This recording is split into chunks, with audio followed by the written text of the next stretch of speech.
Olá, paz e graça, tudo bem? Como é que você está? Que maravilha estar com você de novo aqui no nosso podcast Núntios. Você sabe, o lugar onde nós contamos histórias de pessoas que alcançaram o êxito. E é possível, todos nós vivemos essa história. Esse é o objetivo de chegar até você com esse podcast.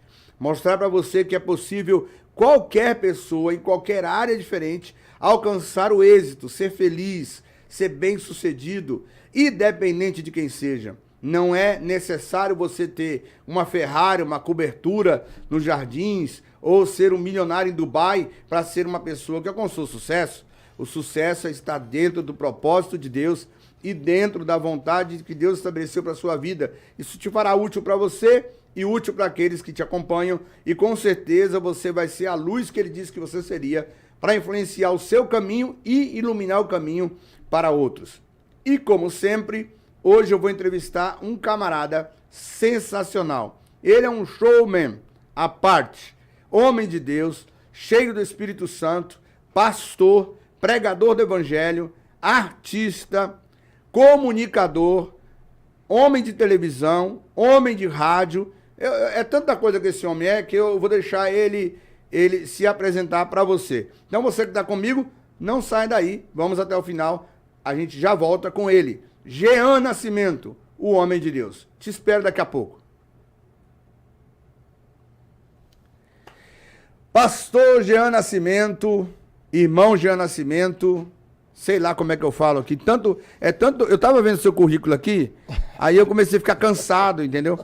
Comecei a ficar cansado, eu falei, acho que é melhor não falar tudo isso aqui. Servo. Filho da nordestina, mãe da missionária Lita, né? Sua mãe é a missionária Lita, uma mulher de Deus que veio para São Paulo com a história de tantos nordestinos, de chegar aqui, de ter um sucesso, de criar melhor os seus filhos, acabou sozinha com vocês todos. E aí você tem toda a sua história. Seja bem-vindo ao podcast Núntios. Obrigado, reverendo Mário Alberto Núntios, apóstolo. Me chama de Jean, de servo. Fica à vontade, tem uma conversa entre amigos aqui. Eu sou um filho de nordestina, uma mulher batalhadora, guerreira, que teve uma promessa do esposo dela de vir a São Paulo tentar a vida. Ele veio antes e pediu para ela vir com 7 filhos dela.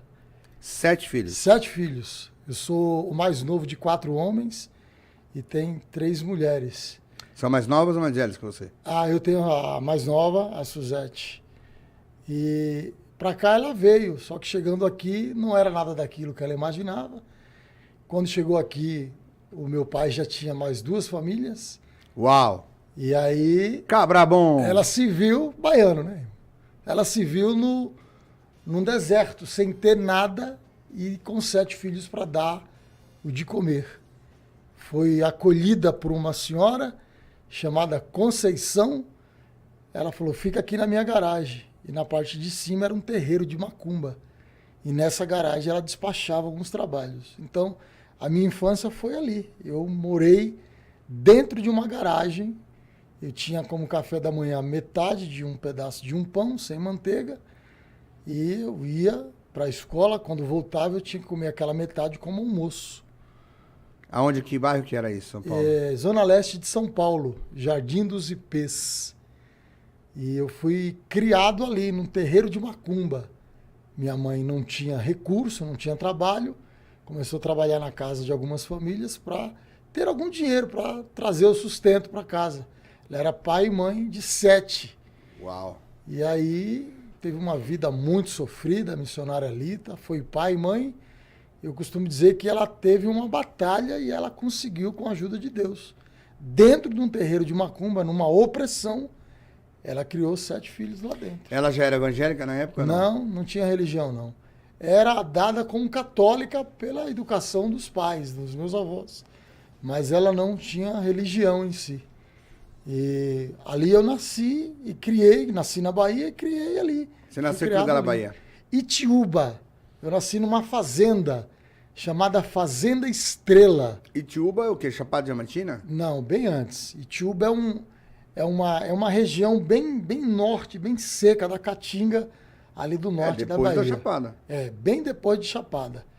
Cansanção, Ponto Novo, Cansanção Mangabeira, eu conheço. Pedra Solta, aí Cansanção vem eu conheço. Itiúba, aqueles pedaços ali. Eu morei muitos anos na região sul da Bahia. Ah, sim. Eu morava na região de Pau-Brasil, Camaquã, Itabuna. Sim, conheço A região por aí. Cacaueira ali. Cacaueira. Essa foi um pouco da minha infância. Então, muito criança ainda, eu tive que sair para a rua para arrumar dinheiro, porque eu não tinha. Chegava da escola, eu falava, como é que eu vou fazer? Eu não tenho o que comer. Meus irmãos também não. Os mais velhos já estavam conseguindo trabalhar. Aí os 2 mais velhos conseguiram emprego. Aí já saiu da garagem, alugou um cômodozinho para eles. E aí eu fui trabalhar, eu ia carpir quintal.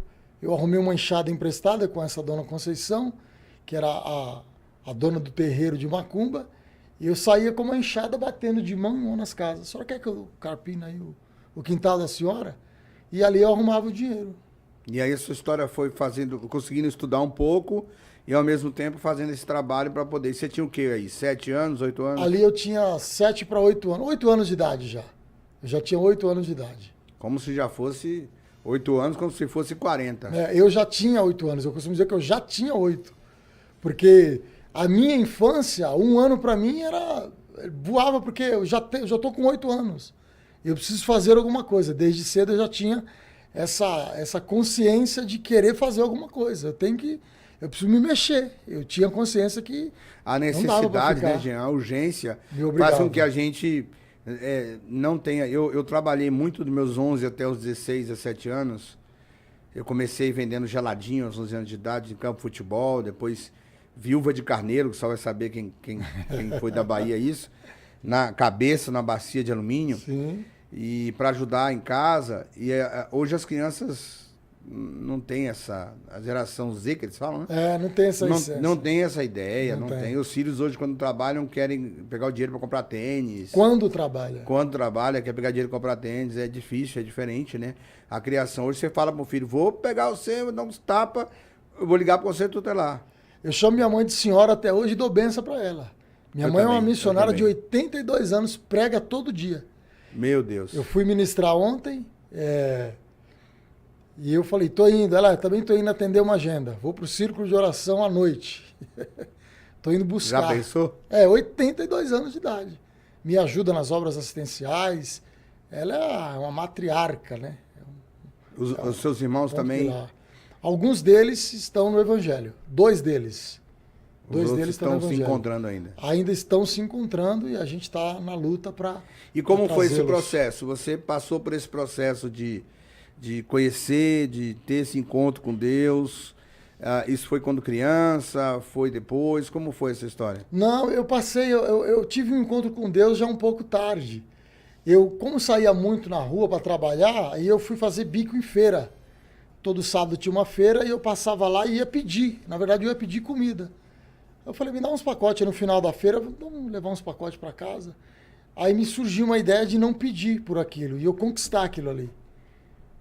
No outro sábado eu falei, se você quiser, eu te ajudo aqui, aí no final você me dá uma caixa de frutas. E o cara gostou tanto, até hoje eu lembro dele, o Silvio, foi o primeiro cara que me deu emprego na feira. O Silvio.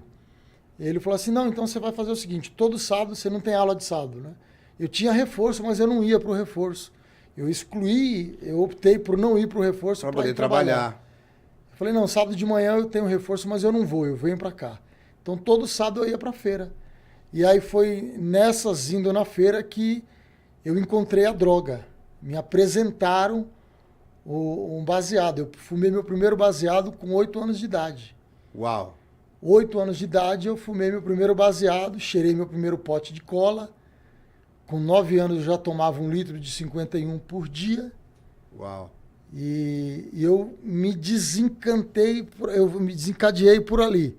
Eu me encantei pela droga. Eu falei, cara, isso aqui é muito bom, cara.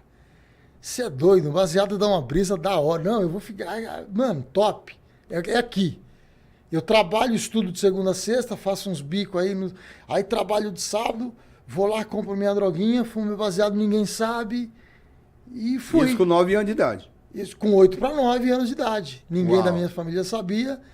Quando eu completei 9 anos de idade, eu comecei a deixar meu cabelo crescer. Eu tive um rasta, meu cabelo batia no joelho. Eu fiquei 9 anos sem cortar o cabelo. Os meus dreads vinham até a cintura, batia quase no joelho. Uau. E eu cheguei a ser confundido com alguém que morava na Jamaica. Então eu estava entregue ali, mas eu sempre comprei, nunca roubei para comprar droga. Certo. Eu sempre trabalhei. Nessa pegada você pra acabou manter. entrando pro tráfico. Eu sempre comprei novo. muito. Tão novo. Com 9 para 10 anos eu comecei a frequentar bailes. Os bailinhos. Os antigamente. bailinhos. Década de 80. Eu ia para as matinês da vida. Tinha os matinês, eu ia para os matinês, que era baile à tarde. Depois eu comecei a ir à noite. Então eu levava maconha e os caras falavam, onde é que você arrumou isso? Eu falei, eu tenho um lugar ali que eu pego, mas eu não posso mostrar onde é, senão... E na época era bem pior que hoje. Não podia. Você não podia, você nem sabia, você nem descobria onde que te vendia isso. E quem sabia não passava para você. Hoje você compra na venda. Hoje você compra na padaria. Quer o troco o quê? Um baseado, eu quero meu troco um baseado.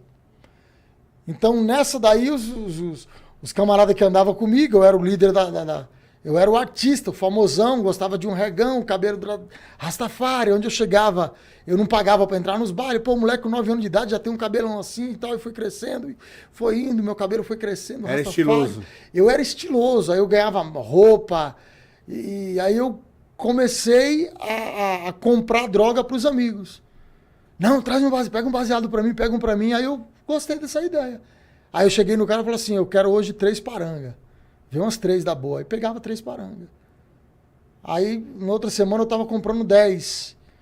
Aí eu já comecei a descobrir que você poderia comprar por peso. Não, eu quero agora 25 gramas. Não, me dá 1 quilo. Como é que você vai me pagar isso aqui lá? Semana que vem eu te pago esse 1 quilo aí. Que aí eu vou vender para os moleques lá, tal. Então eu comecei a... Eu não entendia que isso era traficar. Eu entendia que eu estava comprando para servir os meus amigos e fumar com eles. E era o que a gente fazia. A gente fumava aquilo ali. Só que, de repente, ninguém ia mais em lugar nenhum comprar droga. As pessoas, quando queriam baseado, vai no Estrela, que era o meu vulgo. Vai lá no Estrela, que o Estrela tem uma da boa lá. Aí eles vinham. Aí, de repente, chegou a cocaína. Não tinha mais. A maconha estava acabando. Teve uma greve de maconha, teve uma época, não sei quem deve ser da minha época vai lembrar, teve uma época de greve de maconha. Então as pessoas começaram a vender folha de chuchu com um pouquinho de maconha para volumar. Aí chegou a cocaína, eu conheci a cocaína, eu falei, não gostei não. Aí o cara falou assim, mas isso aqui dá dinheiro, cara, isso aqui vicia, dá um dinheiro, os moleques lá que você for um baseado gosta. Aí eu comecei a pegar e levar cocaína. E eu comecei a usar cocaína e maconha. Há um tempo passando, eu conheci a desgraça chamada crack. Misericórdia. Aí já é o fundo da curva do rio. Aí eu já tinha 13 para 15 anos de idade. Acho que eu tinha 15 anos de idade. Aí o meu dread já era bem maior, eu já era um cara bem conhecido mesmo. Cheguei a participar da agenda que trouxeram, a primeira vez que veio o Pato Banton, que é um cara do reggae, que veio para o Brasil, eu tive influência para trazer ele para cá. E aí eu estava já vendendo maconha, cocaína e crack. Só que eu comecei a usar crack. O cara falou assim, cara, você tem que provar. Fuma um mescladinho. O que é um mesclado? É um baseado de maconha que você joga um pino de pedra de crack dentro. E você começa a ter uma brisa diferente. E me dava uma alucinação, só que me dava uma revolta, porque aquela alucinação, apóstolo, ela durava ali coisa de 10 segundos. A brisa acabava muito rápido. Aí você queria mais. Não tá errado isso aí. Eu falava pro cara, não, você tem que aumentar o tamanho do pino de pedra. Não dá, pô. Ele, não, ao contrário, eu vou diminuir o tamanho. Porque você tem que comprar mais pros moleques usar mais. Só que eu não tava vendendo crack, eu tava vendendo cocaína e maconha. O crack você tava usando. O crack eu tava usando. Eu não queria mostrar pros caras que brisa era essa que eu tinha. Então, pra vender mais a maconha, eu ficava doido de mesclado, os caras falaram, eu quero ficar assim, ó. Que nem você tá aí. Eu falei, é essa maconha que deixa. Mas não era a maconha que me deixava daquele jeito. Já era uma estratégia. Já era uma estratégia de venda. Ou seja, já tinha alguma coisa ali pra... Falei, não, aqui eu vou arrumar mais dinheiro. Eu arrumava. O crack eu arrumava ali... Na época era o URVs ainda, não era nem real. Acho que era no tempo da URV. Não lembro. 94. O URV. Eu arrumava muito dinheiro, muito dinheiro. Só que eu me afundei no crack. Eu me entreguei para ele. Eu não fumava crack. Comia. Eu comia, bebia, eu vivia de crack. Eu era o cara do crack. Agora eu era o cara do crack. Quer uma pedra? Vai, o Estrela tem. Vai lá no Estrelinha que ele tem. Por que eu adquiri esse apelido de Estrela? Porque quando eu fumava, eu falava, pô, tô vendo estrela aqui. Aí, então eu fiquei conhecido como Estrelinha. Entendi. Essa daqui é aquela que dá estrelinha, né? É aquela que você vê estrela. Então é isso. Então, com 15 anos de idade, eu já traficava, já vendia aí coisa de 50 papelotes de crack por hora. Misericórdia. Eu desandei. Era uma Cracolândia. Eu era. Não existia a Cracolândia Sim, como é hoje. Mas era uma Cracolândia. A Cracolândia era eu ali onde eu estava. Onde eu estava, eu levava 15 comigo. Eu era em bando, que andava em bando comigo mesmo. Aonde eu ia, se eu ia num bar, vinham 15 comigo. Porque sabia que eu era o cara da droga. Então, se eles não tinham dinheiro para comprar, eles ficavam devendo para mim. Aí eu comecei a patrocinar o roubo. Porque para eles me pagar, eles tinham que roubar um pedestre, tinha que roubar. Aí eu comecei a falar assim, se roubar pedestre aqui, vai morrer. Eu nunca agredi ninguém, nunca matei ninguém. Aí eu comecei a comprar uma arma. Falei, tem que ter uma arma para eu... Botar medo. Opa, se eu ver roubando aqui, ó, tô com 8 aqui, vou descarregar na sua cara. Então eu comecei a patrocinar o crime. Começou a virar o chefe do tráfico. Aí eu falei, não, peraí, tá errado. Aí eu parei de traficar. Falei, não quero mais isso. Só que eu me afundei a cada dia mais no crack. Você não deixou de usar. Não tinha. Já estava como. dependente químico já. Não, eu era dependente em ter, não em usar. Porque todo dependente químico, ele não é dependente de usar o crack. Ele é dependente em ter. O cara que fuma 2 maços de cigarro, ele é viciado em ter o maço. O que desespera ele é quando ele não tem. Se ele tem um maço de cigarro, ele não fuma um a cada 10 minutos. Porque a cabeça dele joga para ele, você tem, fica tranquilo. Mas se ele percebe que acabou o cigarro dele, aí ele desespera, ele tem que ter. Se ele vai usar, ele não sabe, mas ele tem que ter. O viciado, ele é viciado em ter, não em usar. Ele quer ter o crack ali. Ele tem... Não, hoje eu tenho crack para usar. Daqui a pouco eu chego do serviço e eu vou usar. Porque eu tenho uma pedra de crack escondida que eu deixei ali. Ele pode ser que ele não use. Mas ele sabe, tá ali. Daqui a pouco eu vou lá e uso. Mas ele não usa. Ele bebe uma cerveja. E aquela dependência química que o drogado, ele tem que usar, isso não existe. Não existe. Ele tem que ter a droga. Ele não tem que usar, ele tem que ter.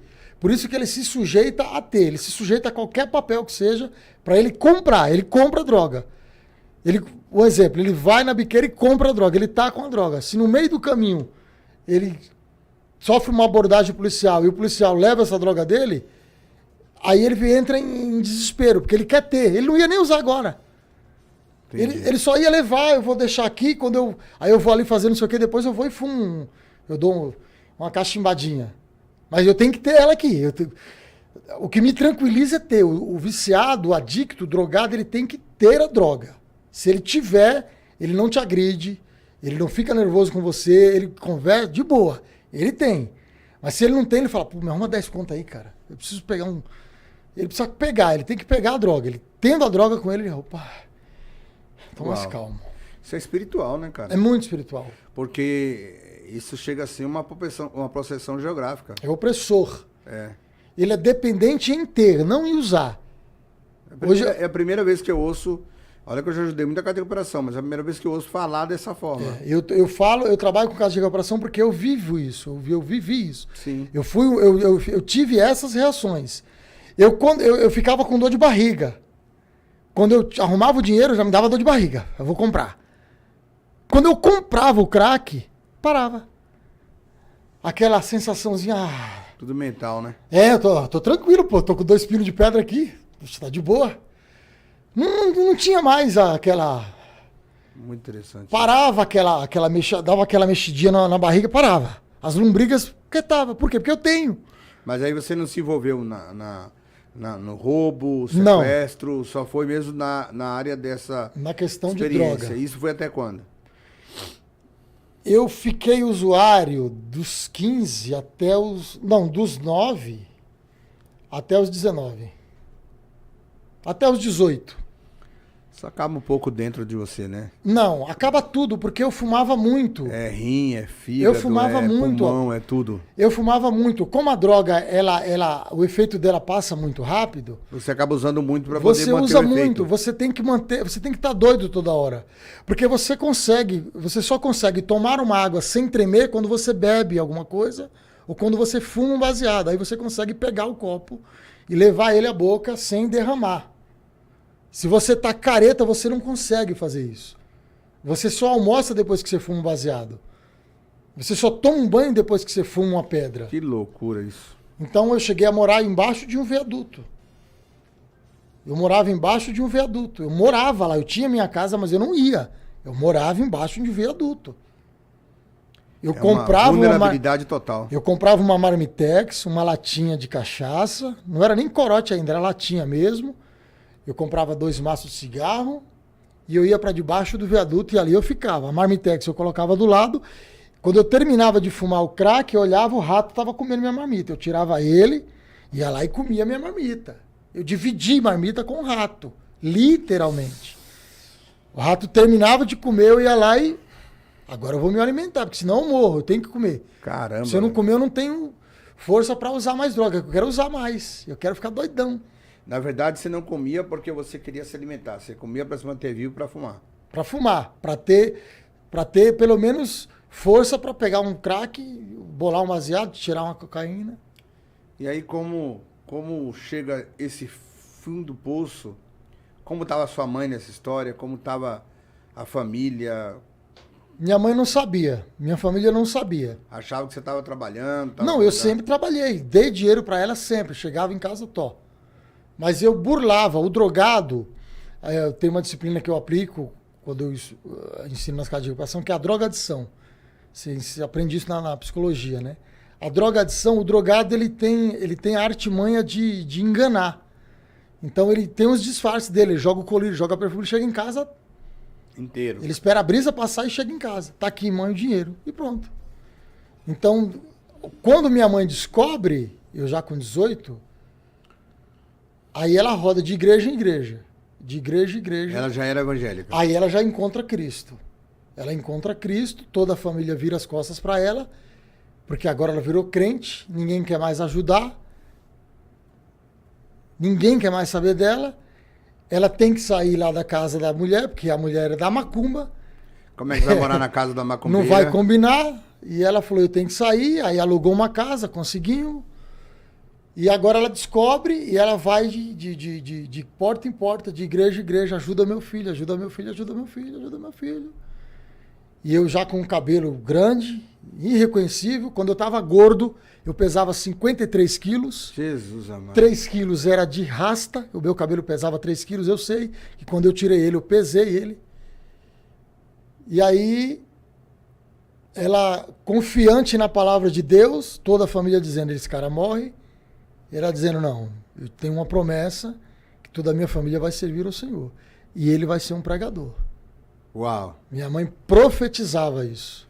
Ele vai ser um pregador. E aí tem a legalidade tanto de ter uma profeta como ter uma mãe, né? Que é uma autoridade espiritual sobre a vida da pessoa, fora de série. É uma autoridade espiritual que nenhum teólogo do mundo explica o que é isso. Sim. Não é a letra, né? É uma coisa que vem de Deus mesmo. Não, vem de Deus. Aí ela consegue levar você na igreja. Não.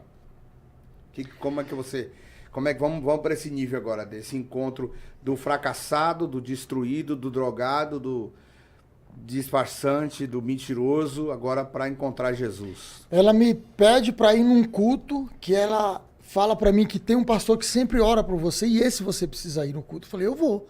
Mas eu fico lá na porta da igreja, tá bom? Ela pode ir. Eu fiquei na porta da igreja fumando um baseado da grossura desse copo, um baseadinho bem fininho. Bem fininho. Os dois obreiros me olhando. Um trabuco, né?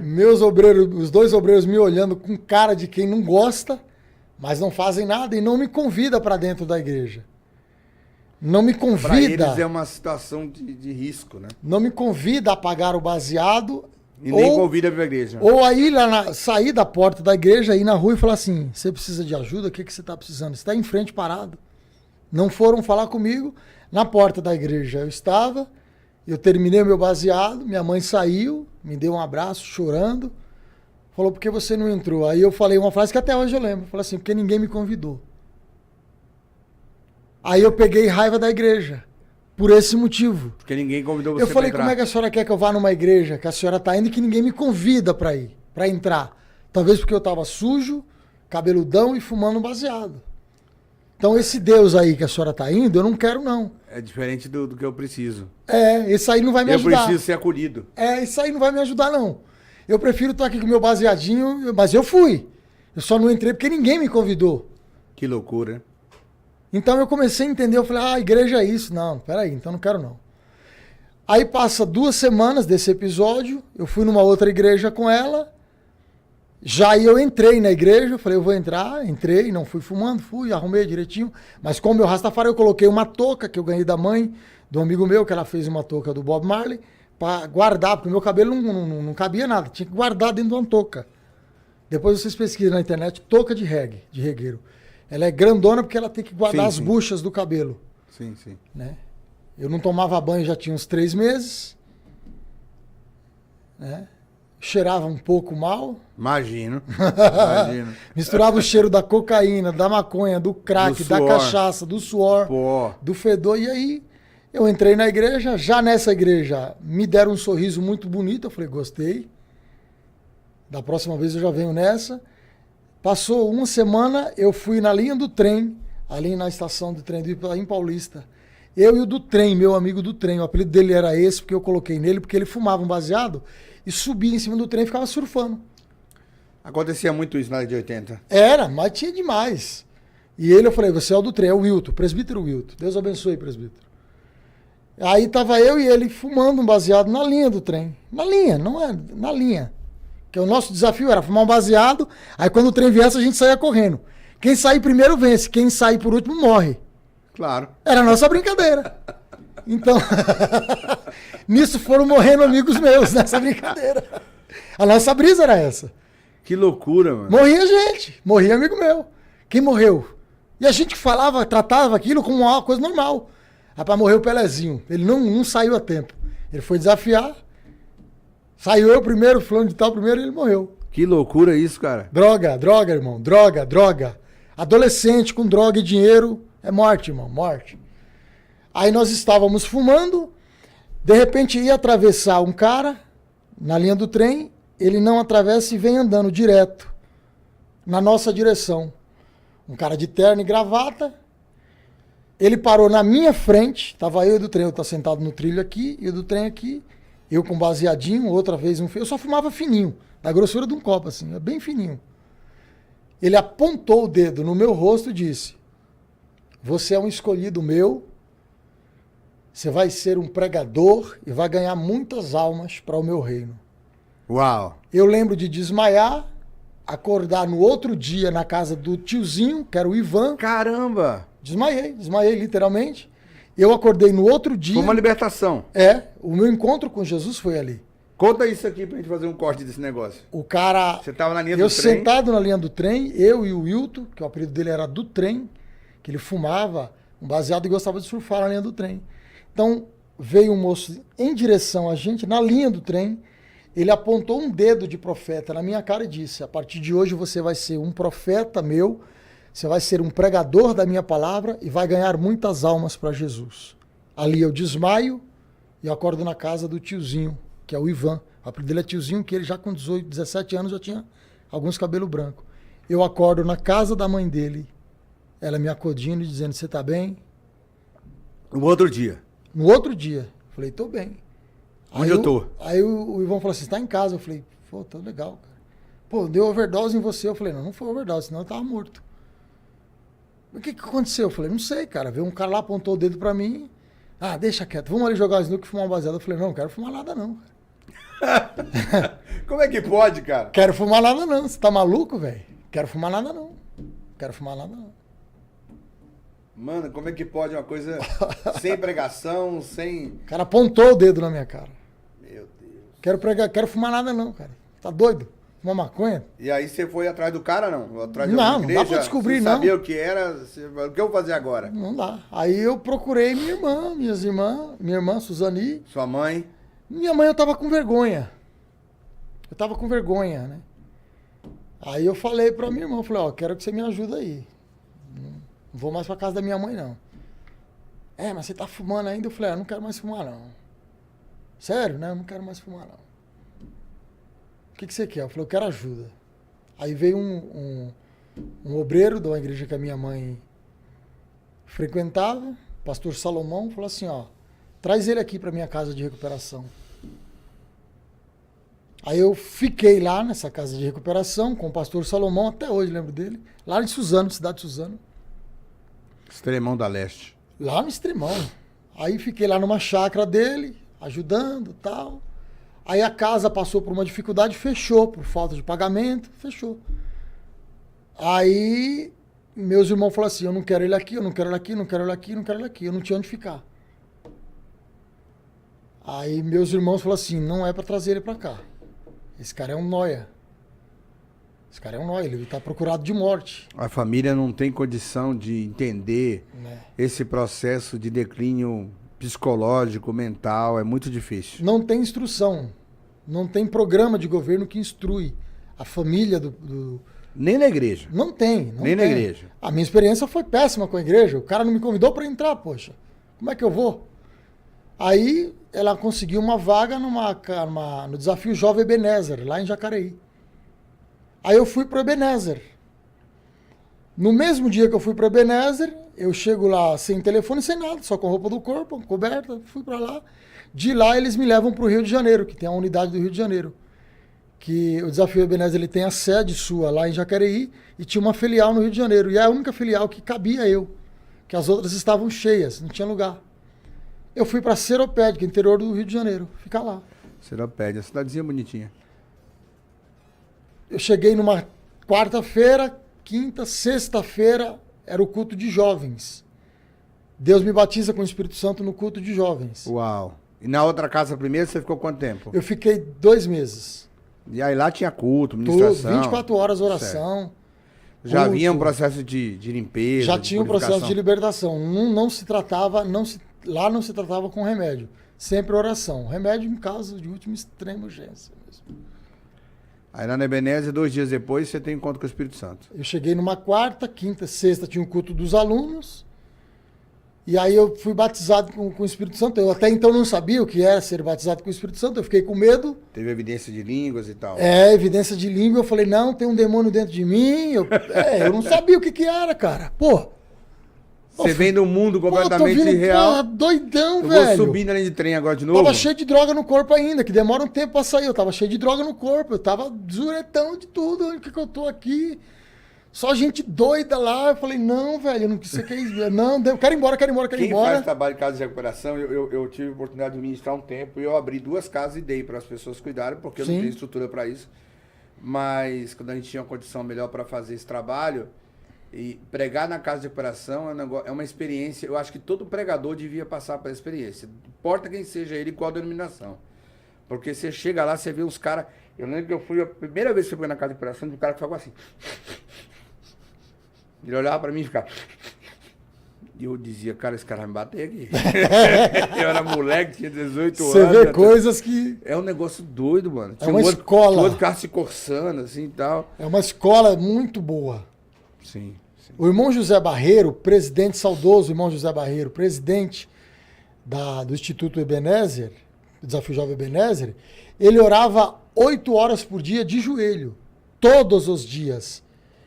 Ele já pensou, cara? Ele já tinha 69 quando eu cheguei lá. 69 anos de idade. Ele foi pro Senhor, ele dormiu no Senhor com 83, orando 8 horas por dia de joelho. Só que aí já com almofadinha, óbvio, né? Claro, claro. Mas 8 horas por dia. Ele dobrava o joelho, 6 da manhã, e não levantava enquanto ele não terminava a conversa. Às vezes ia até mais. A conversa dele com Deus era longa. Já pensou, mano? Eu não sei o que esse cara conversava, mas esse cara conversava os negócios com Deus, só que Deus dava uns dons pra ele que... Ele não precisava estender a mão, não. Ele olhava pro demônio, o demônio se estribuchava e falou, tchau. Perdi. Fui. Perdi. Então eu sou batizado com o Espírito Santo, não sei o que que é, eu quero ir embora. Ninguém quer me levar embora, porque minha família não quer eu. A minha família não quer eu. Não é que eles não tinham como me levar, eu não tinha, porque para você ir embora tinha que ligar para alguém, vem buscar ele, eu vou levar ele aonde que eu deixo ele? Não, se quiser largar ele, larga ele na rua. Eles não podiam deixar na rua. Claro. Porque quem me leva lá assina um termo. Sim. E eu assinei um termo de ficar aqui. A responsabilidade é minha, que eu já era... Então tá. E como é que eu faço agora? Você vai ficar aqui, cara. Você recebeu... Eu lembro até hoje, o carro... Pô, qual é a Paulista? Pô, tu recebeu o dom, cara. Tá de caô comigo? Tu é batizado, cara. É assim que fala o carioca mesmo. Pô, tá de caô? O Carlinho.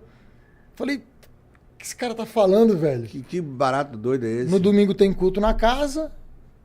O pastor Carlos era um negão de 1,80, ex-aluno já, pastor lá da casa. O irmão Jean tem uma oportunidade. Aí na minha oportunidade eu ministrei.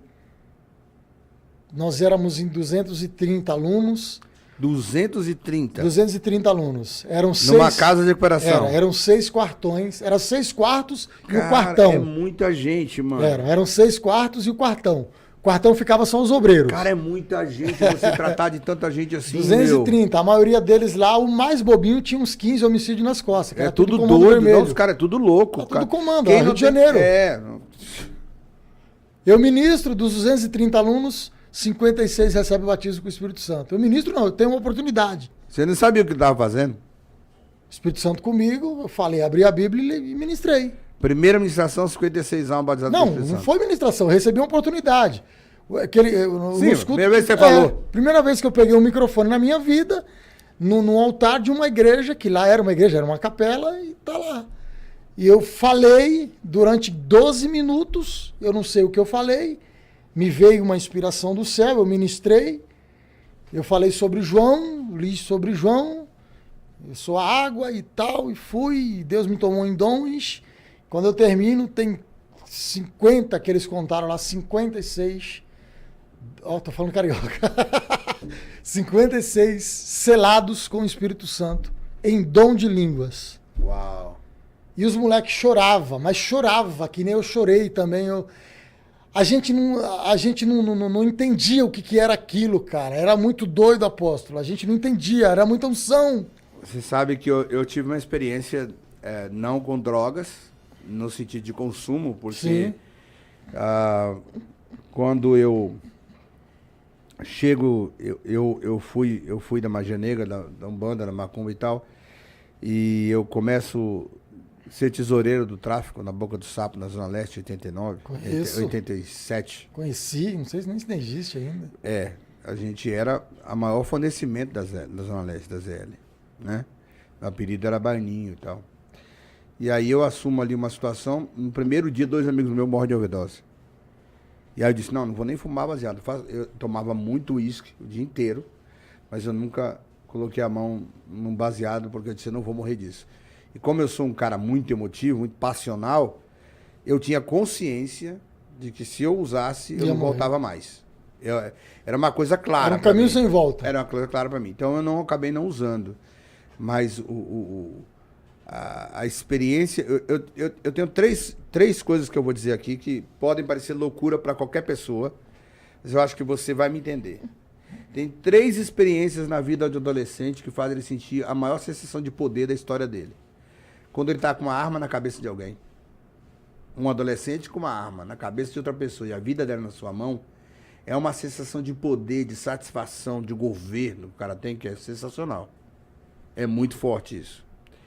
Quando o cara está em êxtase da droga, quando ele está no auge da cocaína, do crack, seja lá o que for, naquele momento da passagem da alucinação, ele se sente o Superman, ele pula mesmo, ele acha que, quando ele é adolescente, que ele é cheio do Espírito Santo.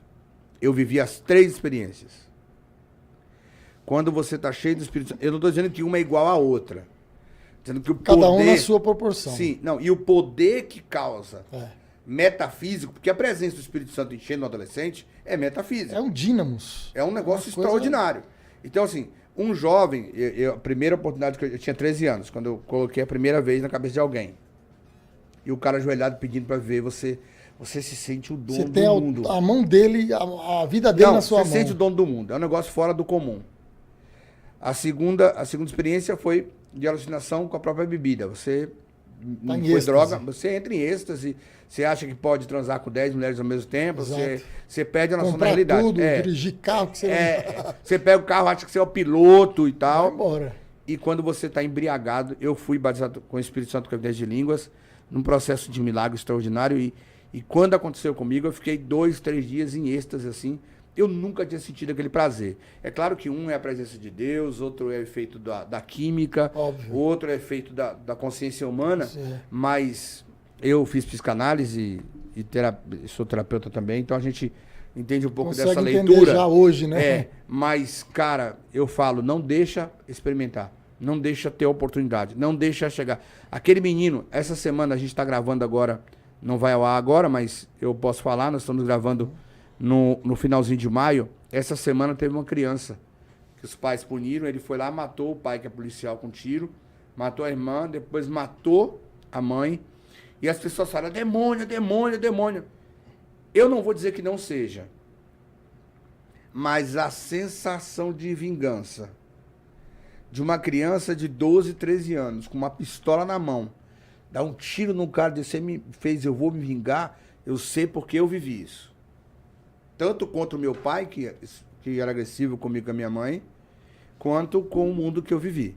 Então, assim, as pessoas em casa, os cristãos, os crentes, principalmente, têm que entender que nem tudo é o diabo. E a mente tem o poder de criar uma atmosfera de governo e de autoridade no jovem que é fora do normal. As pessoas não têm noção do que isso pode fazer. Não tem noção. Eu costumo dizer, apóstolo Mário, e todos que estão assistindo, que... Só Mário tá bom. Tá. Que eu entendo como isso, porque eu trabalho com esse pessoal. A grande preocupação nossa deve ser com o adolescente. Deve ser. Porque é o período da decisão. É o adolescente, ele vai decidir ali. Você está num período que você vai decidir. Eu estou em transição, estou saindo de ser uma criança para ser um adolescente. Então é aqui que eu vou decidir, cara. É aqui que eu vou decidir. E tem uma coisa interessante que você está falando, que é o seguinte, o cara não vai decidir baseado na informação.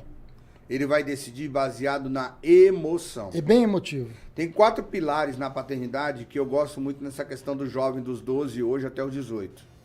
São as 4 afeições do homem. Primeiro, o pai é exemplo.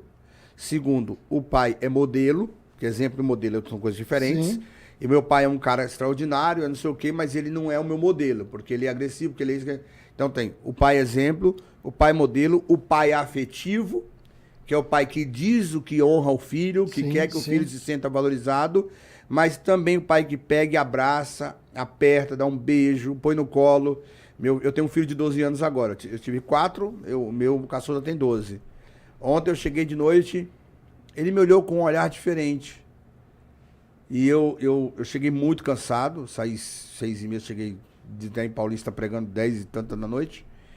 Tá tudo bem, pai? E aí ele passou por mim para ir pra cozinha, mas ele fez questão de pegar em mim. Aí eu senti que naquele momento ele não queria o pai, ele queria um carinho. Aí eu parei tudo, coloquei o celular, abracei ele, falei, meu gatão, você tá bem? Você tá lindo, hein? Tá forte, dei um abraço, dei um beijo nele. Ah, pai, que isso? Mas ele veio e se encostou em mim assim e me abraçou. Eu não sei o que passou na cabeça dele ontem. Eu não sei o que ele viveu na escola. Eu não sei o que ele disse, mas aquele abraço pode dizer pra ele, eu posso ter um cara pra abraçar de noite em casa que vai cuidar. Olha, até me emociono porque eu não tive isso. Meu pai nunca me disse que me ama. Eu não tive nem pai, na verdade. Não tive eu presença. comecei a lutar arte marcial e treinar tiro pra defender meu pai, pai. Você tem uma ideia? Então, assim, não é de mim que estão falando, é de você, então. Mas é muito interessante as pessoas entenderem esse poder que tem, a importância que tem essa manifestação do Espírito Santo. Não é uma questão só de ser pentecostal, de não ser tradicional, uma questão para o adolescente, para o jovem, a manifestação do Espírito Santo, o impacto do Espírito Santo é a solução de uma geração. Com certeza. O Espírito Santo, ele molda o caráter do jovem. Eu costumo dizer que o Espírito Santo não cabe dentro de religião nenhuma. Não cabe. Não cabe, ele é muito maior. É muito louco isso. É doideira, cara. Quando eu vi aquilo, eu falei, cara, você é louco, velho. Porque eu percebi que eu fui o responsável por aquilo ali. Pô, tem 56 garotos ali que tá sentindo o que há 2 dias atrás eu senti. E aí Deus foi na sua mente, porque quando você era criança, você tinha que trabalhar para ajudar. Com certeza. O senso de responsabilidade vem, aí começa o ministério. Começa a vir. Eu tenho que cuidar deles, não posso ir embora. Começa não posso desistir a vir. mais. Eu fiquei na casa de recuperação no Rio de Janeiro durante 9 meses. Eu, com 3 meses que eu estava lá, eu fui rebaixado, que a gente... O modelo que eu uso, eu não costumo dizer que a gente foi levantado a monitor. A gente foi rebaixado a monitor. Por quê? Porque quando você recebe um grau a mais, você perde muita coisa. Por exemplo, o monitor, ele acorda cedo, não tem hora para dormir, ele não come, os alunos têm que comer, os alunos têm que tomar banho, os alunos têm que ir para tudo.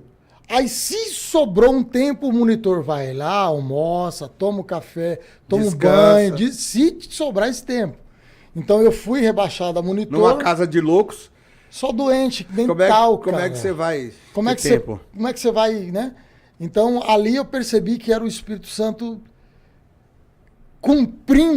começando a cumprir o que eu ouvi na linha do trem. Eu começava a falar, cara, aquele cara ali, acho que ele estava tomado pelo Espírito Santo. Quando ele apontou o dedo... Começa a entender. Eu comecei a ter uma consciência espiritual. Falei, cara... Puxa, é isso. Aí eu fiquei 9 meses lá na casa. Tava com 21 já? Já. Aí o pastor falou assim, ó, você tem que ir embora, cara. Eu falei, embora pra onde? Meu lugar é aqui, pô. Tu tá maluco? Ele vai fazer sua vida. Eu falei, minha vida é aqui, velho. Deixa eu cuidar dele. Não, você tem que ir pra dar lugar pra outro, cara.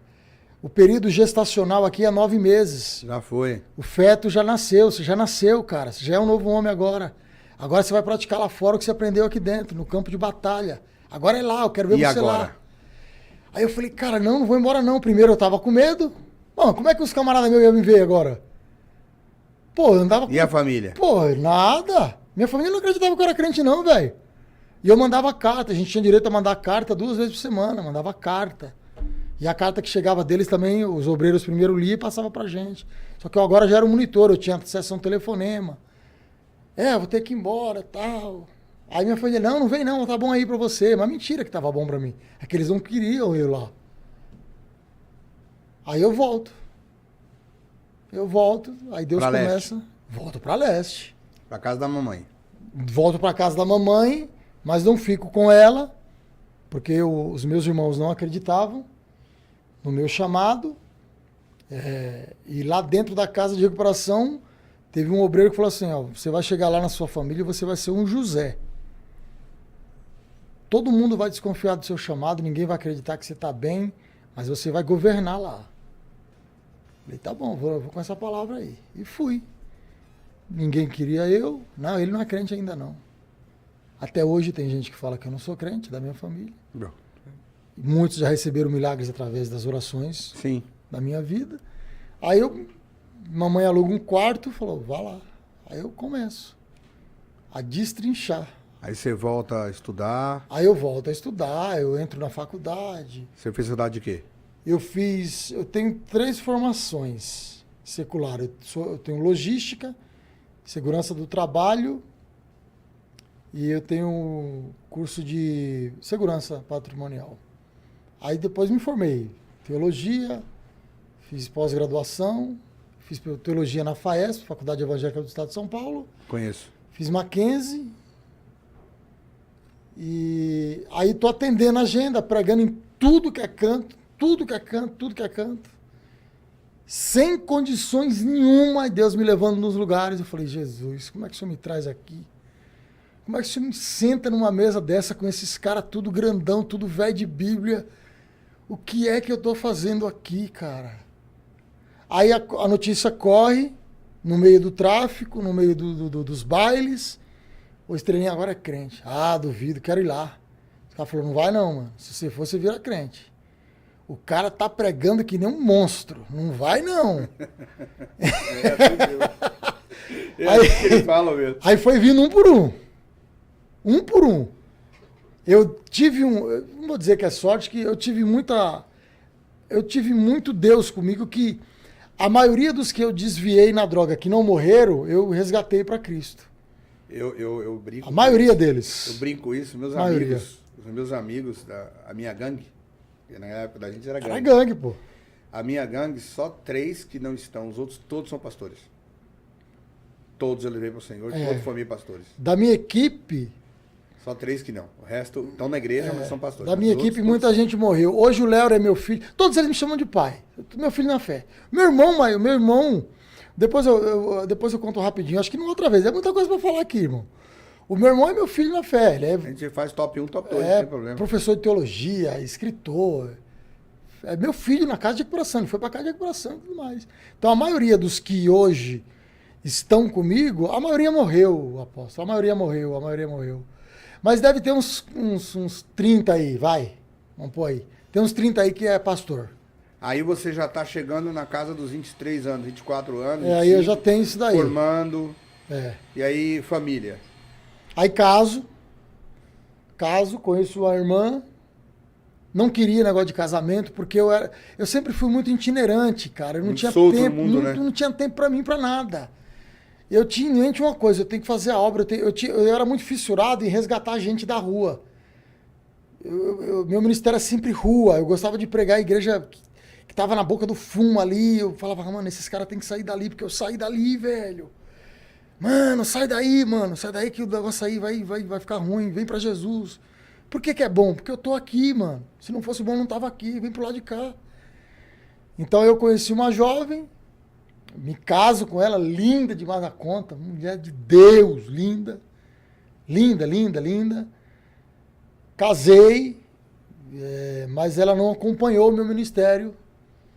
Aí não acompanhou, porque antes de eu casar, eu conversei, falei, eu sou um cara que eu mexo muito com demônio. Eu cutuco muito com o diabo, então eu recebo muita afronta. O peso espiritual que é sobre a minha vida é de adoecer o corpo. Então, se você quiser caminhar comigo, você vai ficar doente se você não estiver pronto espiritualmente. Então, a gente vai... Uma outra pegada. Eu falei, a gente vai namorar durante 3 meses. Se eu perceber que nesse namoro você é suficientemente capaz de aguentar umas porradas, a gente casa. Senão, você vaza. Você vai procurar a sua vida, vai se ajudar. Vai ser feliz em outro caminho. Vai lá, ela, não, eu conheço a sua história, me apaixonei por você, pela sua história, pelo que Deus fez, e você é isso, e vamos. Ela é professora, se formou, professora. Eu entro na faculdade, tranco a faculdade, que eu não consigo concluir, porque eu prego muito. A faculdade era à noite, não tinha horário de manhã. Trabalho de manhã e prego à noite. Aí caso, passa uns 5 anos, ela não aguenta. Fala, não aguento mais ir para a igreja, não quero mais, quero provar outra coisa. Sempre fui da igreja. Olha que louco. Sempre fui da igreja. Olha que louco. Você nunca me levou no motel. Eu falei, não posso fazer isso. A gente é de Deus, cara. Não, mas eu quero provar essas coisas, eu quero ir, eu quero... Quero viver. Eu falei, cara, não vai não, filha. Não vai não, filha. Você me chamava de filha. Não vai não, filha. Vai pro mim, eu já tive lá. Não vai não. Você não tá perdendo nada, não. Você quer ver como que é, você vê, olha em mim, você vai ver tudo isso aí. Tem vídeos meus aí na internet, quer dizer, tinha vídeo, fita cassete, tá? Tem DVDs meus das bailes que eu fazia. Eu trouxe Bob Marley pro Brasil, fiz festas aqui, fiz Transconexão na Transcontinental, eu fiz Pela Problema, fiz festa do pagode com Catinguelê, eu fiz, cara, você é doido. Não vai não, eu quero, eu não quero mais, não. Igreja pra mim já deu, não sei o quê. Eu tô atrapalhando o seu ministério. Eu falei, não tá. Você vai gravar um CD, você vai tal. E aí ela... Surtou e saiu fora. Largou Jesus. Até hoje tá largada com Jesus. Teve filho, não? Teve agora no outro relacionamento que ela teve. Mas com você não? Não, comigo não. Não tivemos, porque não... Eu estava pronto, mas não tinha tempo, mas ela não estava pronta, né? Não tinha maturidade. Havia já uma diferença. Né? Havia já. Ela Você já sabia disso, né? O Espírito Santo foi dando avisos, ainda fiquei 1 ano com ela. Ela largou a igreja, eu falei, não vou largar você, não. Eu acredito que você vai se encontrar. Mas aí começa a ir para outros caminhos, aí começou, relacionamento extra. Aí começou a ir com primas para festas. Aniversário de prima, eu falei, vai, não te proibi nada. Se o Espírito Santo não te convencer de alguma coisa, eu não vou te convencer. Mas você está indo para a festa como esposa do pastor Jean Nascimento. Ela falou, é isso que eu não quero. Porque aonde eu vou, todo mundo te conhece nesse Brasil, cara. E todo mundo sabe que eu sou a esposa do pastor Jean. Eu sou a Nayara, mas eu sou a esposa do pastor Jean. As pessoas me abraçam chorando, contando milagres que recebeu de uma pregação sua. E isso é bom, eu gosto, não é errado. Ela falava. Mas não é isso que eu quero pra mim. Só que eu não aguento mais não, cara. Eu quero provar das coisas fora e o povo não pode me criticar por isso. Eu falei, você... Que droga, hein, mano? Eu falei, você escolheu Jesus, velho. Quer dizer, você não escolheu Jesus, ele te escolheu. Então... Aí você acabou se divorciando. Aí eu falei, não vou te forçar a ficar aqui. Você casou de novo, não? Não. Aí eu falei, fica lá. Vai lá. Mas eu tentei 1 ano aqui com você, busquei. O que você quis, eu fiz. A ajuda que você precisar, eu dou psicólogo, tudo. Mas ela entendeu que não era comigo, era com ela mesmo, era uma coisa que ela queria. Aí eu falei, se você provar lá, você não volta. Que é aquilo que você falou, que você sabia que se você fosse, você não... Falei, se você provar, você não volta, porque... Eu tive uma... Não volta. Eu tive uma oportunidade na vida, quando eu era criança, apesar de ter uma deficiência paternal muito forte. Eu morava na Zona Norte, perto do Imirim. Sim. E minha mãe vendia geladinho em casa e fazia costura de bonequinha para ajudar. E ela me colocou no Nossa Senhora do Consolata, uma escola particular, que é da Igreja Nossa Senhora de Fátima. E era uma escola de freira, até hoje existe. Sim. Fica na Avenida Mirim. E o ensino religioso lá era muito pesado. Mas era muito pesado mesmo. Rígido mesmo. Pra você ter uma ideia, eu me lembro, com 6 anos de idade, a gente tinha aula de Bíblia. Olha aí. No colégio de freira. Então, eu comecei a ler muito cedo. Na minha época eu não tinha fone. Então você lia. Eu, com 11 para 12 anos, fui discutir a obra de Machado de Assis no seminário. Porque eu gostava de ler. Então, eu li muita coisa muito novo. Então, eu lia que as pessoas emocionais são assim, as pessoas... Eu não sabia essa ideia que a gente tem hoje de cores, de temperamentos, não sei o quê, mas a gente tinha uma literatura que falava sobre isso. Então, eu sabia que se eu fosse naquele caminho, era o meu jeito, eu não ia voltar. Eu tinha medo. E a pessoa tem que ter medo. Eu falo para todo mundo, tenha medo. Tenha medo. O problema do cristão, apóstolo, é ele não ter medo. Não, porque a Bíblia diz para você não ter medo, mas esse não tenhais medo, ele é superlativo. Ele vai abrir vertentes ali. Não, e eu não tenhas medo da Bíblia, que está em vários textos. Mas a maioria deles não tenha medo de fazer o que eu estou te mandando fazer. Exatamente. É condicionado a uma dependência de Deus, Não uma autossuficiência. Não tenha medo que eu sou contigo. Não autossuficiência, é outra coisa. Mas a pessoa, não, eu não tenho medo não, eu vou lá e não vai, cara. Rapaz, não vai. O Elias fugiu, pô. Tu é melhor que Elias? O maior segredo de José foi a fuga. Pô, tu é doido, vaza daí, cara. Não, aqui irmão, não vá, tenha medo. Não, eu tenho medo. Essa história de Elias que você falou... Medo, pô. Eu tô tentando, porque o meu diretor aqui já me falou que eu falo mais que o entrevistado às vezes. Então eu tô tentando... Mas é um bate-papo aqui. Eu tô tentando não falar muito, mas o Elias cometeu um erro muito terrível. Primeiro que ele era extremamente emotivo. Demais. Ele era... Se você analisar o temperamento dele, ele era colérico. Com ascendência em melancolia. Muito ascendente em melancolia. Então, o que acontece? Ele chega lá, faz o altar, faz tudo aquilo e tal. Deus diz pra ele, tem 7 mil que não se dobrou ainda, não tem só você. Eu tenho muita gente guardada. Deus nunca é minoria, sempre é maioria. Lógico. Lá tinha 850, Deus falou, tenho 7 mil. Fica calmo. Aí ele termina de fazer a missão dele, desce fogo do céu e tal. Em vez de ele esperar o povo se converter, porque a maioria que estava ali eram judeus. Exatamente. Estava adorando a Baal. Ele disse, vocês não vão fazer nada não, é pra matar eles. Deus não mandou fazer aquilo. Aí você pega um cara colérico, com ascendência e melancolia, de pé, no meio de 1000 pessoas sendo esfaqueadas e cortadas ao meio. Olha o erro. Porque hoje em dia, se você vê, a gente vê esses jornais aí da televisão, você assiste aqui dos 5 minutos, você sai depressivo ou revoltado. É o sentimento que gera em você.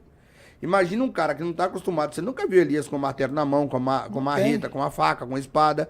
Aí ele tá aqui, cai um bucho do lado dele. Tá aqui, cortou um pescoço. Cai aqui, cai um braço.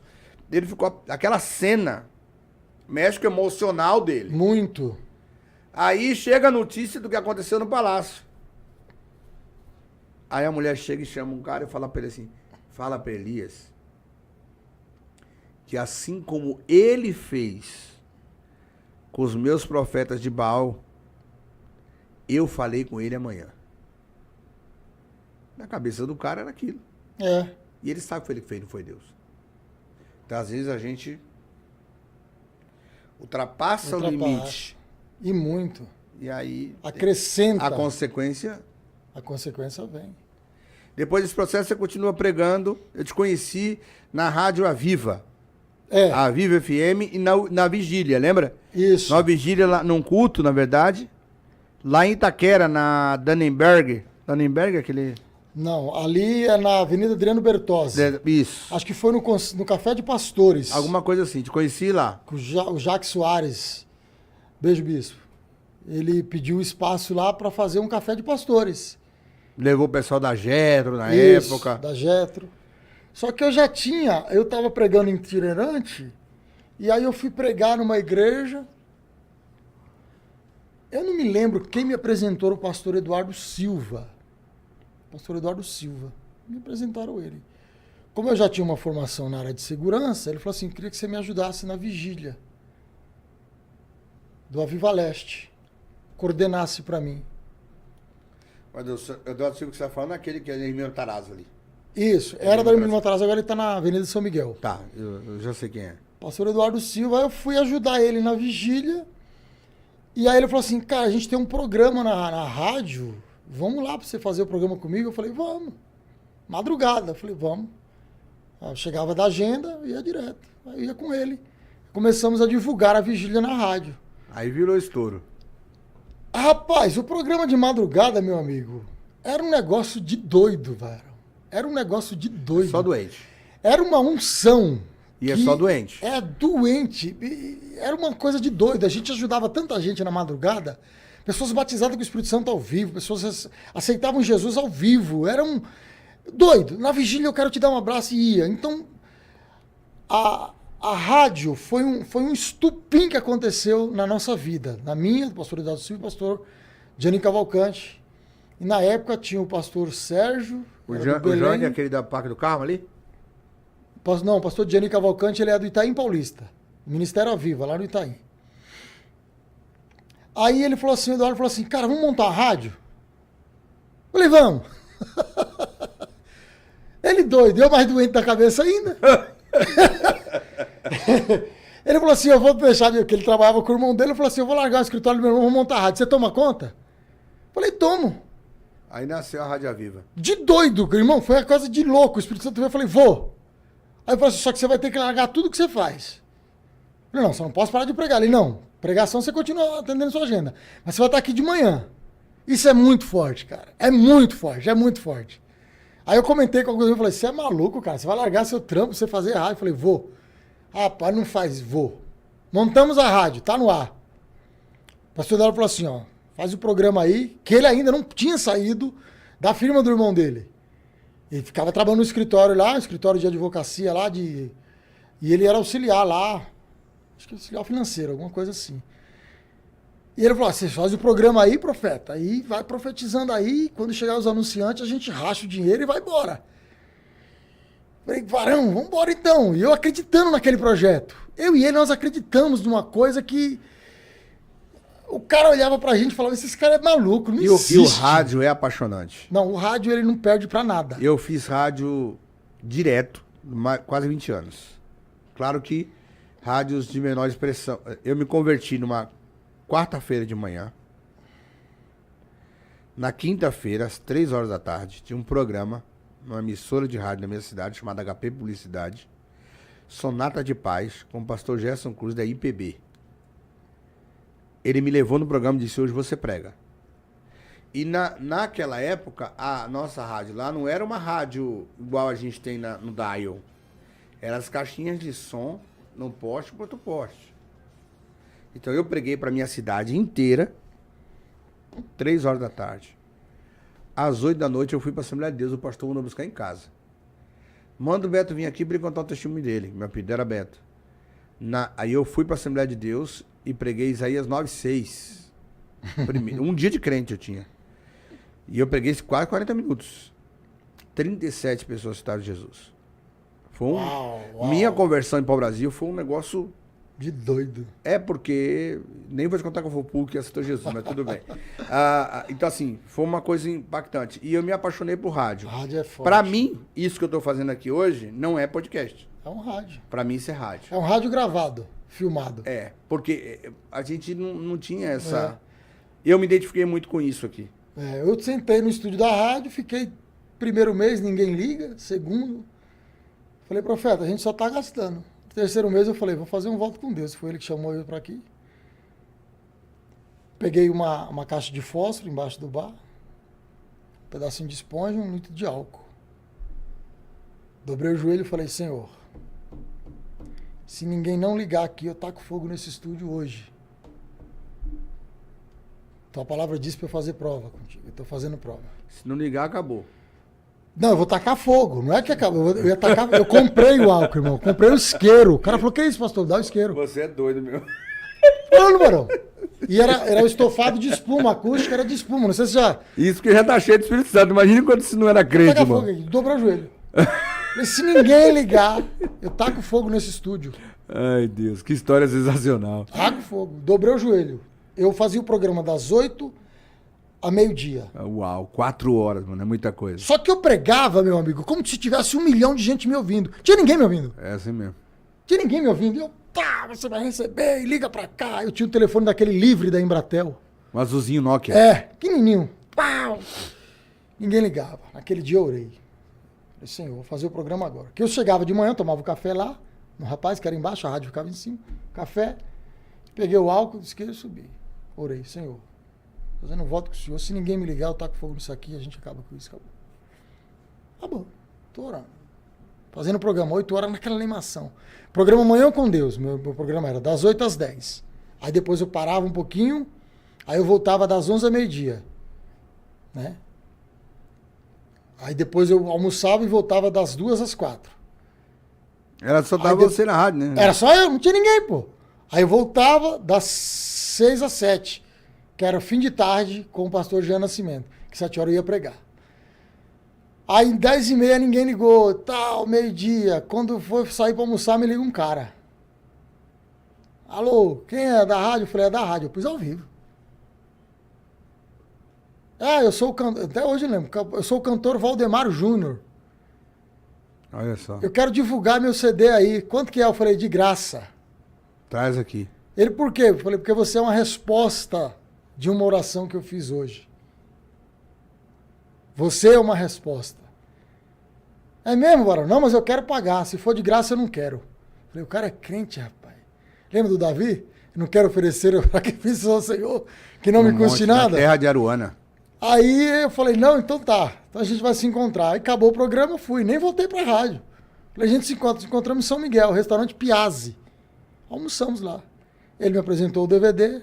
O cara não canta nada. Ruim de cantor. Falei pra ele. Falei, sua música é ruim. Eu, muito honesto, não posso mentir, não posso enganar o cara. Falei, eu vou divulgar, mas se não aparecer agenda, você já sabe que você não canta muito bem. No próximo CD, que você vai gravar um próximo, você se profissionalize mais e tal. Toquei. O CD da rádio ele ficou divulgando.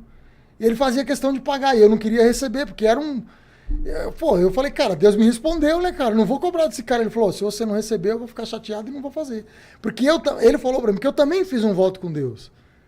Que eu ia ter o meu CD tocando numa rádio. Era um sonho meu. Você não vai tirar esse sonho de mim. Eu trabalho de segunda a sexta, eu quero pagar. Meu salário tá aqui. Ele era metalúrgico, trabalhava em Guarulhos. Pagou. A partir desse cara, aí veio Bispo Saulo Moura, apóstolo, finado apóstolo Paulo Moura. Aí veio vários líderes. Um mês depois eu não tinha horário na rádio. Glória a Deus. Glória a Deus. São muitas histórias, são muitas coisas boas.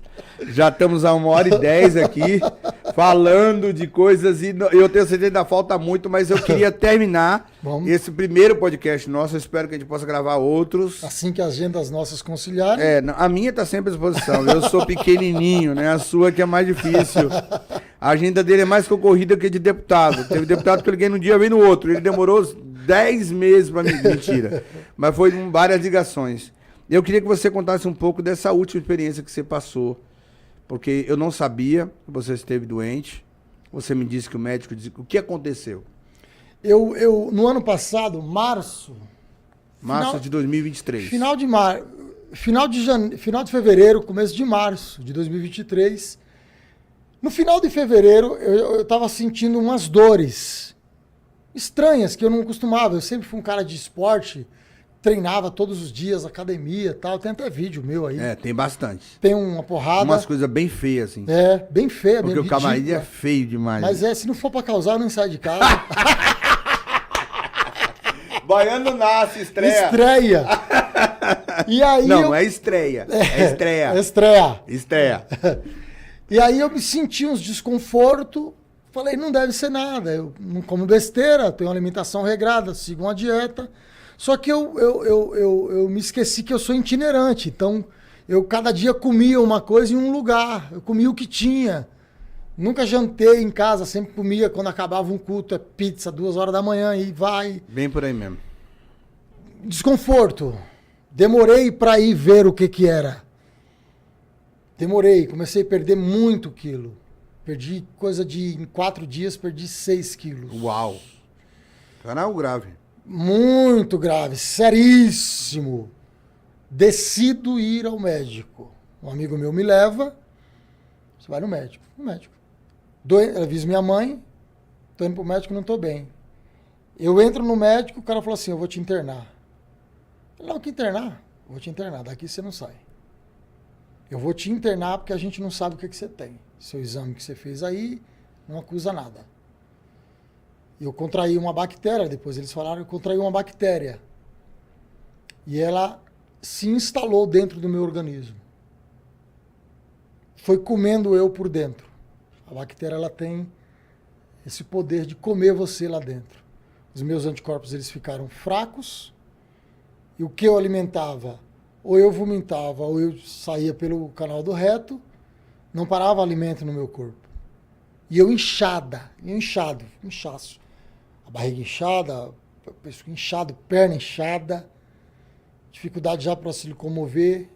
Aí eles me colocam, me dão entrada na UTI, para saber o que esse cara tem. Ninguém sabe o que esse cara tem. Mais de 8 exames na primeira semana. Primeiro mês não descobre. Segundo mês nada. Eu tô há 2 meses e meio numa UTI. Misericórdia. Internado. Quando completa 2 meses, eu recebo uma voz do Espírito Santo dizendo, eu estou mexendo em você.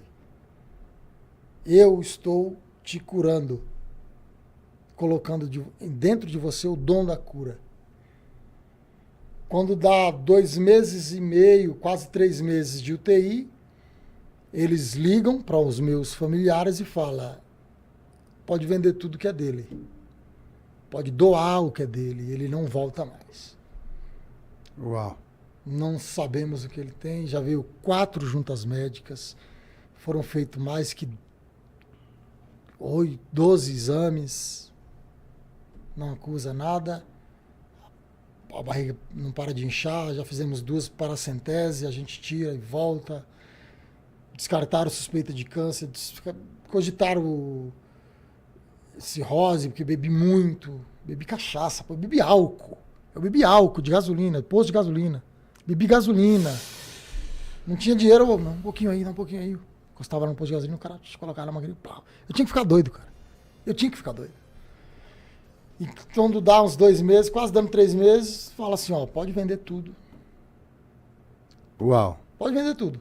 Se tiver plano funerário, pode acionar. Não acionando, o hospital tento ajudar vocês. Mas ele não volta, não. Minha mãe orando, dizendo, ele não vai morrer, não. Ele não vai morrer, que ele tem uma promessa. Eu tenho uma promessa, antes dele ter a promessa, eu tenho uma promessa. Ele não morre. Aí meus irmãos venderam tudo.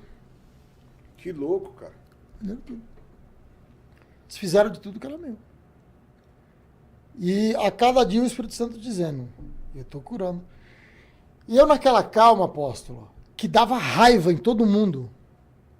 A calma que eu estava. Quando você ouve a voz de Deus, você entra em Quando processo você de tranquilidade total. Quando você tem uma confiança no Espírito Santo de Deus, você tranquiliza a sua alma. Eu estava preocupado, sim, porque a gente ama, ali acima de tudo, a gente ama a nossa vida. A gente quer continuar sendo canal de bênção para todo mundo. Então teve no primeiro mês de internação na UTI, eu falei, Deus, é isso.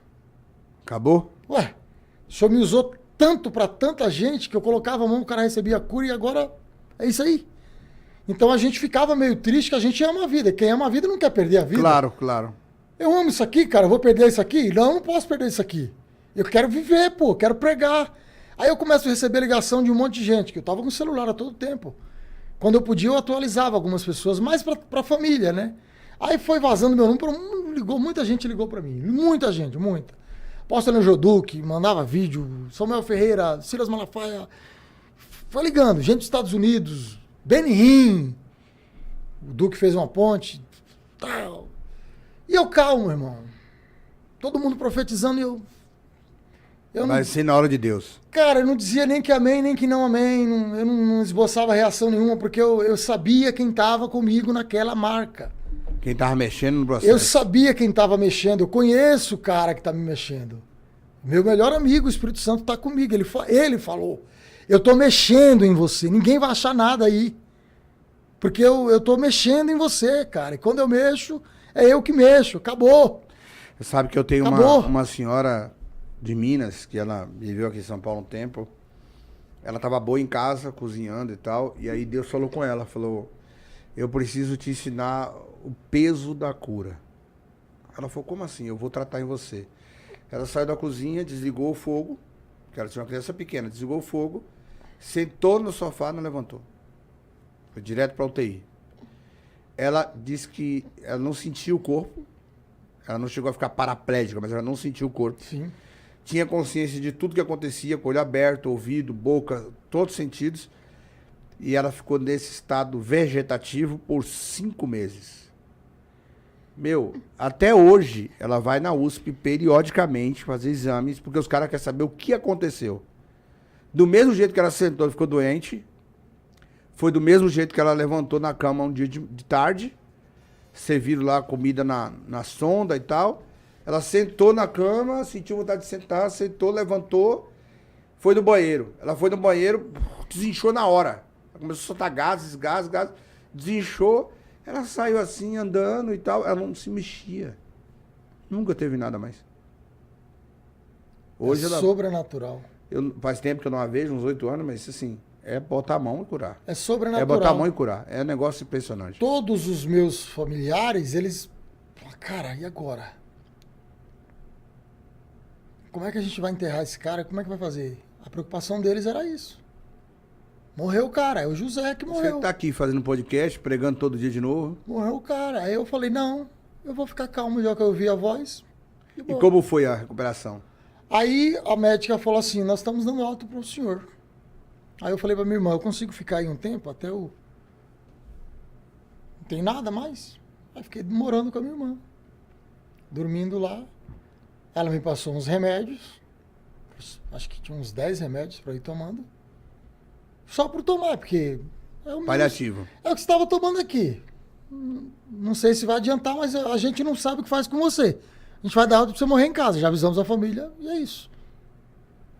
E aí, de repente, e aí, foi pra casa? Tinha em casa da minha irmã, falei, vou parar de tomar esse remédio. Ela, você é doida? Eu falei, eu não. Vou morrer mesmo? Falei, doido é o Espírito Santo que falou comigo. Eu vou morrer mesmo, então deixa o negócio pra lá. Morre logo. Aí eu comentei com ela, falou, o Espírito Santo falou comigo, só que ninguém acredita, né? Porque a experiência, quando você tem com Deus, com o Espírito Santo, é íntima. Então não adianta que ninguém vai acreditar. Eles vão duvidar, óbvio. As pessoas vão acreditar no que é medicina. É sua. Entendeu? Como é que você vem com essa conversa agora? Eu falei, Deus já me tirou da morte uma vez. Não foi a primeira vez que ele me tirou da morte. A primeira vez foi pior ainda, né? Foi tiroteio. Eu morava embaixo do viaduto, veio 2 viaturas de rota e descarregou 38 tiros de metralhadora. Dessa história não vou nem te contar a minha. Porque... Morreu todo mundo que estava morando, dormindo embaixo da ponte. Aí no outro dia eu acordo, pego meu avental da feira, os caras falaram, tem um vivo. Eu falei, que vivo, pô? Lógico que eu tô vivo. Cadê meu baseado? Peguei meu baseado em frente à viatura de rota. De onde você saiu? Eu falei, eu tava aqui, pô. Você não tá morto? Eu falei, não, seus amigos morreram tudo. Eu falei, pois é, eu não morri não. Acendi o baseado e vim. Então, Deus não ressuscitou, que eu não cheguei a morrer. Mas ele colocou em mim o dom da cura e o que era para a medicina, para eu morrer, em março do ano passado, eu não era para estar aqui. Não era para estar aqui mesmo. Já tem 1 ano e 2 meses. Já tem. E aí eu falei, rapaz, o Espírito Santo é muito fiel. Porque eu sempre fui fiel a ele. Então, quando eu estava na maca, eu lembrava de todas as experiências que eu tive com ele. Eu fiz neusitioca. Eu lembrei das experiências, de todas que eu vivi com Deus. Eu falei, não, peraí. Eu vou ouvir, Jesus vai falar comigo, o Espírito Santo vai mandar alguma coisa aqui, eu vou calmar. Eu sempre preguei isso. Como é que agora eu não vou viver? Eu vou viver o que eu prego sempre. E aí o Espírito Santo tocou em mim. E eu não tenho nada. Eu não tomo nada. Eu tomo um ômega 3, eu estou suplementando só, porque como eu não posso mais praticar atividade física, porque inflamou as varizes do esôfago, então se eu pegar peso, ela volta a inflamar e estoura. Então, eu estou tomando só cautela com alimentação e suplementando com ômega 3 e magnésio. E limpo e livre. Dentro dessa proposta nossa, para a gente encerrar essa primeira entrevista com você, sim, esse primeiro bate-papo, nós temos histórias de famílias vivendo hoje crises com filhos nas drogas, a história de famílias que têm olhado para os seus filhos com desesperança total. Nós não falamos das casas de recuperação que você cuida, não falamos da obra do Paquistão, não falamos da obra na África, não falamos um monte de coisa que você faz. Mas eu acho que a gente cumpriu um pouco esse propósito de mostrar quem era o Jean e o que Deus fez com o Jean hoje, esse homem de Deus, respeitado, prega o evangelho, acabou de ver um grande milagre. Eu queria que você olhasse para os nossos telespectadores naquela câmera e dissesse, vale a pena acreditar em Deus, vale a pena viver histórias como essa, e o que você deixou de mensagem para eles. Antes disso, eu queria dizer que foi maravilhoso estar com você aqui. Poxa, que legal, Eu te admiro pra caramba, gostei de você desde o primeiro dia que eu te vi. Obrigado. Você nunca foi 2 caras, sempre foi a mesma pessoa. Óbvio. Nunca foi na nossa igreja, porque eu sei que a nossa igreja é um pouco pequenininha, não dá para receber Para de graça. alguns pregadores famosos, mas um dia a gente vai ter condição de levá-lo lá para ministrar a palavra pra gente, para estar lá conosco. E eu quero agradecer de bom coração você ter vindo aqui, ter participado desse podcast abrilhantado. Depois você vai receber os cortes, a data de lançamento, tudo isso. E dizer que, para mim, foi um presente de Deus ter você aqui hoje. Poxa, obrigado, Mário. É muito bom mesmo estar aqui. Eu participo muito pouco de entrevistas, porque eu não tenho tempo. A agenda tem que casar. Porque como eu já tenho coisa marcada até o fim do ano, aí abrir um espacinho eu vou. Eu vou mesmo, em tudo que é lugar eu vou. Eu tendo espaço, eu sacrifico aqui e ali e vou. E eu quero louvar os céus por essa chance aqui que você está dando para o seu público, que agora vai pegar uma parte do público que me acompanha também e vai conhecer um pouco mais da história de gente que tem histórias de vida para contar, e o podcast aqui vai crescer muito, vai abranger, vai alcançar vidas. Eu quero agradecer você pela iniciativa desse projeto aqui tão abençoador. E eu queria dizer para você que tem alguém em casa aí que está passando por uma dificuldade com droga, não mande ele embora. Não afaste ele de você. Porque se ele se sentir longe de você, ele não vai estar mais perto do diabo, ele só vai estar mais longe de você. Ele precisa do seu acolhimento. Se você não sabe tratar, procure a gente consegue te dar uma ajuda, te dar um norte, te instruir. Eu costumo dizer que a melhor experiência que um ex-drogado, eu sou um ex-drogado, eu sou um adicto em recuperação, eu estou em recuperação até hoje. Eu tenho uma recuperação eterna. A melhor experiência que eu tive foi ter um encontro com Deus dentro de uma casa de recuperação, onde vidas são transformadas. E ainda há solução para você, mesmo que o governo não te dê apoio, mesmo que a sociedade não te dê apoio, não te dê crédito. Até hoje tem uma parte da sociedade que não acredita que eu estou liberto, que nós que somos adictos estamos libertos. Mas o Espírito Santo, que trouxe o convencimento a nós, que quem convence é Ele, nos acompanha, nos auxilia. O que a gente cuida em casa de recuperação não é a droga, é o que te leva a usar a droga. Porque curar a droga, eu te dou um remédio, você fica com nojo de droga e não usa. Mas quando você volta a ter o mesmo episódio que te faz levar a droga, você volta para ela.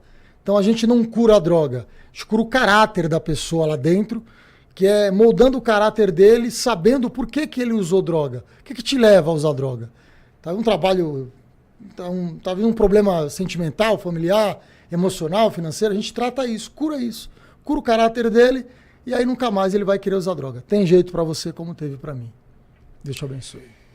Muito obrigado por ter ficado com a gente até agora no nosso podcast Nuntes. Compartilha essa história de recuperação de vida, essa história extraordinária. Compartilha com as pessoas o amor de Deus. E olhando para você aqui nessa câmera central, para a gente poder encerrar, eu quero dizer, Jean, mais uma vez, muito obrigado. Deus abençoe. Obrigado, cara, você é demais, mano. Sou teu fã. Sou teu fã. A recíproca é verdadeira. Cortou? Olha aí.